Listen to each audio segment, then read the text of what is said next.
voltando ao nosso papo com o doutor Ricardo Salgado.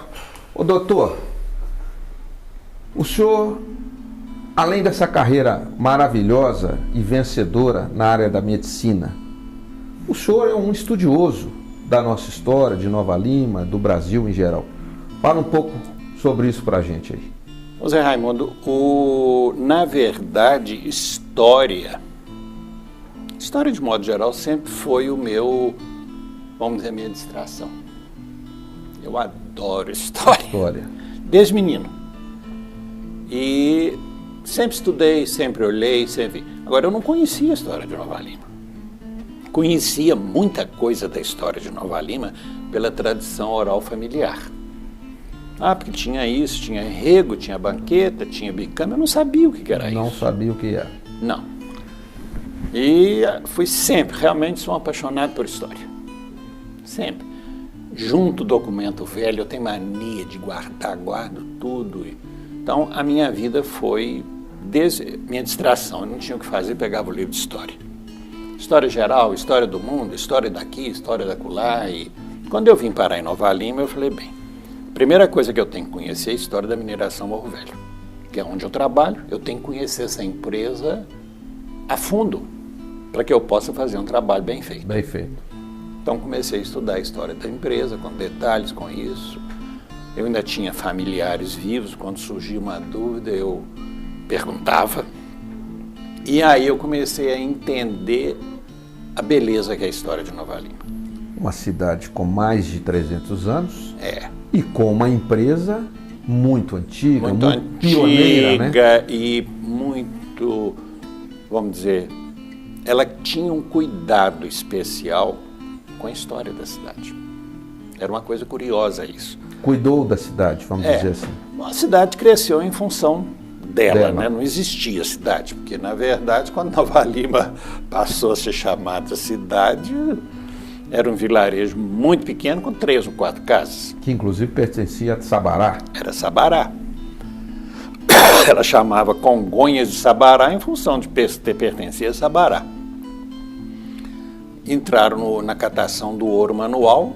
Quando ele acabou, começou, o ouro foi desaparecendo.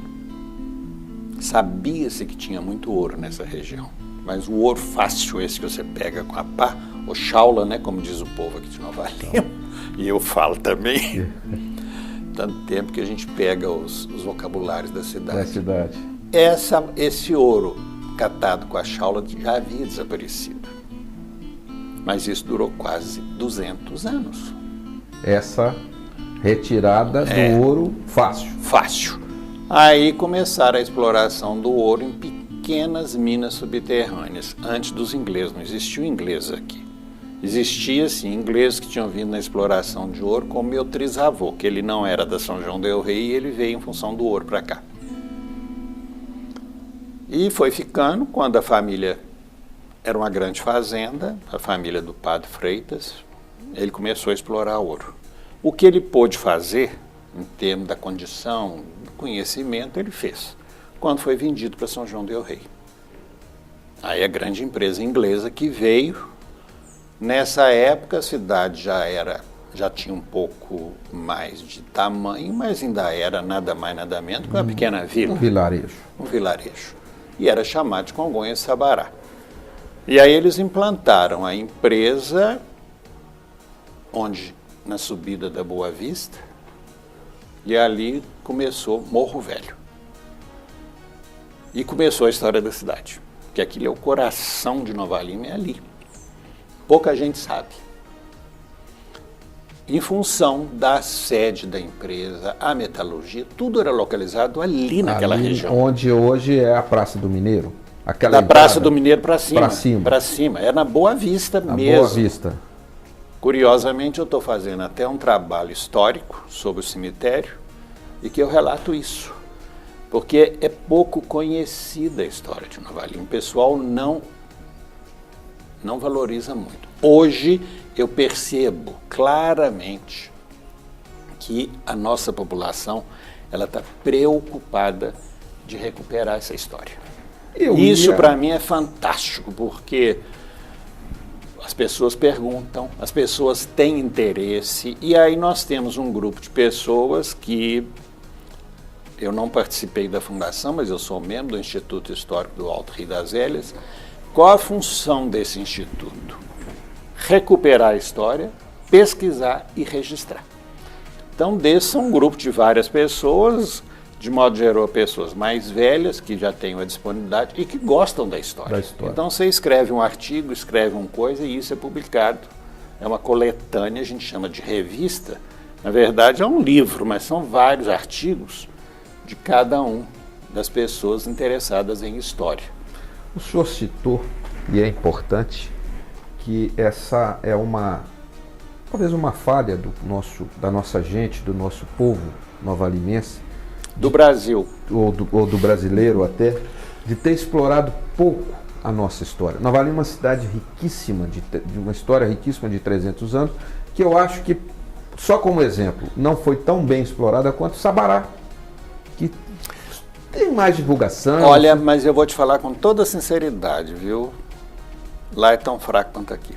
Que eu sou membro do Instituto Histórico do Ciclo do Ouro de lá. Ontem mesmo eu tive reunião à tarde lá, eu vejo a dificuldade. Isso é uma característica nossa, brasileira. E particularmente nossa mineira. Nós gostamos de ficar escondido no meio das montanhas para ninguém ficar sabendo muito da gente, sabe? Isso é nosso, é do mineiro. É o jeitão mesmo. É nosso. Nós nascemos nas montanhas. Os ingleses que falavam muito bem de Highland People, quer dizer, é o povo das terras altas, que parece muito, eles falavam isso por quê? Porque parece muito com o povo que vinha trabalhar, que era da Escócia. São as Highlands da Grã-Bretanha, é a Escócia, que é as terras altas, né? E os ingleses falavam muito bem que os mineiros são os Highlanders, quer dizer, gente de terra alta. Eu acho interessante. E é verdade, isso é muito do mineiro e particularmente do brasileiro. A gente preocupa muito pouco com aquela pergunta, de onde que eu vim? O que eu estou fazendo aqui? Quem sou eu? Porque a história o que é? É a minha história, é a sua, é do Danilinho, é do meu vizinho, do vizinho de frente. E se a história vai juntando, é uma colcha de retalho. Isso faz a história de um povo. Então, Nova Lima, hoje, como eu vivo aqui, conheço muita gente, eu tenho percebido que o nosso povo está começando já a se interessar mais. Perguntar. Existe, por exemplo, alguns bairros, particularmente o bairro da Boa Vista, eles estão fazendo um trabalho magnífico lá. Inclusive, esse trabalho que eu estou terminando, eu devo terminar ele hoje, que é sobre o cemitério dos ingleses, eu fiz de tanta pressão que eles me fizeram. Porque eu morei ali, eu conheço, tem uma história interessante, e eles estão tentando resgatar a história de um bairro. E já que estamos resgatando história, estamos falando da história de Nova Lima, o senhor citou aí um outro dado, falamos muito no primeiro bloco, do Hospital da Moveira. E esse cemitério dos ingleses? Como é que foi? Fala um pouquinho aí pra gente, como é que era? Era só eles que podiam ser sepultados ali? Não, como é que aí funcionava? O negócio que acontece é o seguinte, é uma história, isso faz parte da história do Brasil, tem nos livros, que os sepultamentos, eles seguem a história de um povo. Quando ocorreu a cristianização da Península Ibérica, que inclui Portugal, e Portugal que veio para cá, lá os cemitérios eram só para os católicos apostólicos romanos. Sim. Preto, suicida e outras religiões não tinha lugar para eles no Campo Santo. Quando os cemitérios isso na Europa, eram evoluídos, tinha um lado que era para enterrar esse pessoal. Porque a gente acha que teve escravo só aqui no Brasil. Não, a Europa teve escravo há 3.000 anos que eles escravizaram da África, de todo tipo de gente. E essas pessoas não eram sepultadas nos Campos Santos porque a Igreja Católica não permitia. Quando eles vieram para o Brasil, esse hábito veio com eles. Claro, nós somos colonizados pelos portugueses. A coisa fluía muito bem aqui em Nova Lima, porque os cemitérios, primeiro, não existia cemitério em Nova Lima. Nessa época, não. as pessoas eram sepultadas ou dentro da igreja, ou no lado da igreja, ali por fora. Essas igrejas todas nossas antigas tinham um mini cemitério. Mini cemitério e eram sepultados dentro das igrejas. Quando os ingleses vieram, ocorreu um primeiro fato. O primeiro óbito que houve aqui, a igreja não permitiu que eles fossem sepultados no cemitério comum. Pode-se enterrar do lado de fora. Pessoas cristãs, outra religião, que a maioria, 99,9%, eles eram anglicanos, e a igreja romana não permitia que eles fossem sepultados aqui. Então, criou uma situação complicada, né? Como eles não queriam fazer, quer dizer, tratar um seu como um objeto, eles foram levados para Gongo Soco, que lá já tinha um pequeno cemitério. Isso, inclusive, faz parte desse trabalho que eu estou escrevendo. Para quê? Como é que você faz? Morre o seu pai, você vai e joga ele no canto lá, porque a igreja não permite. E essa realidade da igreja romana, ela persistiu até o fim do Império. Ela controlava. Os cemitérios eram controle absoluto da igreja. Aqui em Nova Lima, depois de 1820, foi proibido sepultamento dentro de igreja. Só que proíbe, mas enterra aonde? Se não tem cemitério. É uma situação complicada. Você proíbe, mas você tem que ter uma solução. Aqui em Nova Lima, até onde eu consegui descobrir o cemitério mais antigo, o cemitério do Rosário, que foi constituído em 1868. Só que nessa época, a companhia, as pessoas começaram a nascer e morrer aqui, os ingleses. Sempre um problema. Então, tem um decreto, nesse trabalho eu vou relatar esse decreto, do rei Jorge III, que regulamenta a igreja inglesa em todo o Império Britânico. Gongo Soco fez, o daqui não fez. Por quê? Isso é impressão minha. Eles começaram em São João del Rei, não deu certo e vieram para Nova Lima. Só que aqui eu tenho a impressão que no início ficou um pouco desorganizado. E eles não cuidaram nem do templo, nem da igreja, nem dos registros. Demorou um pouco para arrumar. Quando foi construído o cemitério, o primeiro sepultamento lá é de 1844. Quer dizer, cemitério dos ingleses. O antigo cemitério dos ingleses. Está lá ainda. E aí a empresa tomou a decisão. Ela fez um pequeno templo, fez o cemitério, regulamentou a documentação para poder funcionar a igreja, porque no primeiro momento vieram para cá 150 ingleses. E veio um reverendo que não era para São João del Rei. Ele dava atenção a Gongo Soco e aqui. Então eles fizeram, montaram, organizaram e esse cemitério funcionou. Até há 13 anos atrás. Quer dizer, não funcionou mais porque não tem morrido gente. O último que foi sepultado lá foi o Tommy Ross, que você deve ter conhecido. Sim.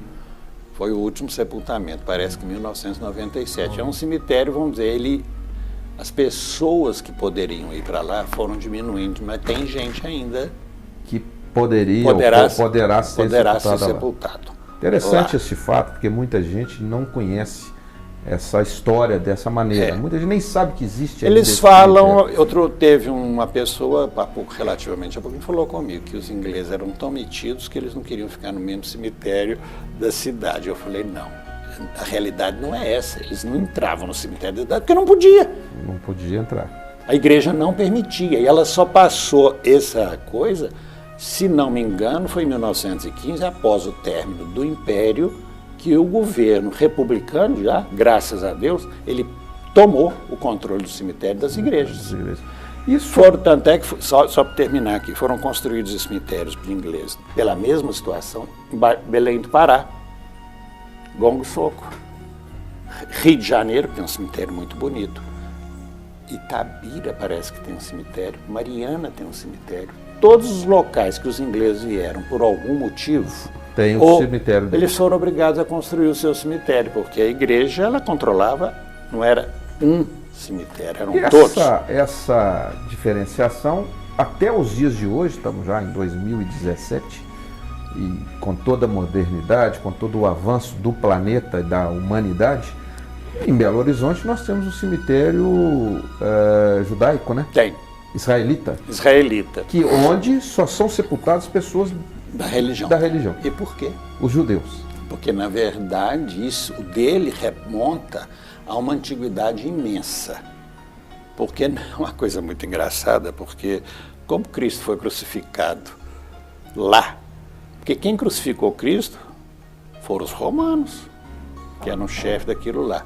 Mas a igreja, Jesus era judeu, nada mais do que um judeu. Do que um judeu.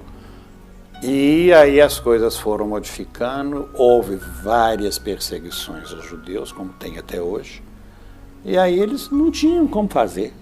O pessoal falou, por que não? Eu falei, não, porque a igreja naquele momento não permitia, então eles construíram os seus cemitérios. Os ritos deles são diferentes, aliás, como toda religião, os ritos cristãos são muito parecidos, mas, por exemplo,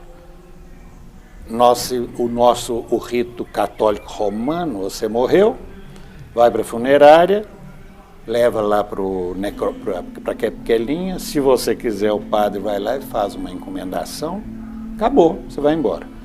Na igreja anglicana não é assim.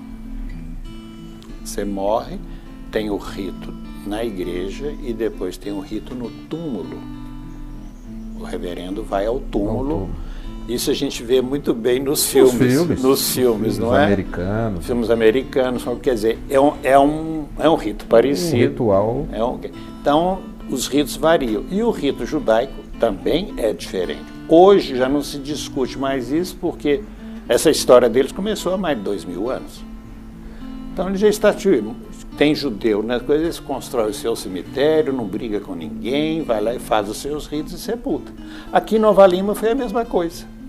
Quer dizer, o cemitério está lá, ele é cuidado hoje pela Ângulo, né? Que ela tem, o Campo Santo está na terra. E uma coisa que pouca gente em Nova Lima sabe, tem o cemitério do inglês nessa coisa aqui, e abaixo o cemitério dos escravos. Ah, sim. Interessante, quase ninguém sabe. Não, ninguém sabe. Essa coisa, história, inclusive, doutor, que eu estou informando nesse trabalho que eu estou terminando, hoje para amanhã eu termino. Um estudioso como o senhor tem muitos fatos interessantes para nos relatar, por isso nós temos que dar um tempinho, temos que dar uma mensagem dos nossos patrocinadores, rapidinho. Na volta nós vamos falar mais sobre essa história, vamos falar da Igreja Católica, que nós falamos aqui, da Matriz Nossa Senhora do Pilar. Daqui a pouquinho tem mais Dr. Ricardo Salgado aqui no Conexão Leão.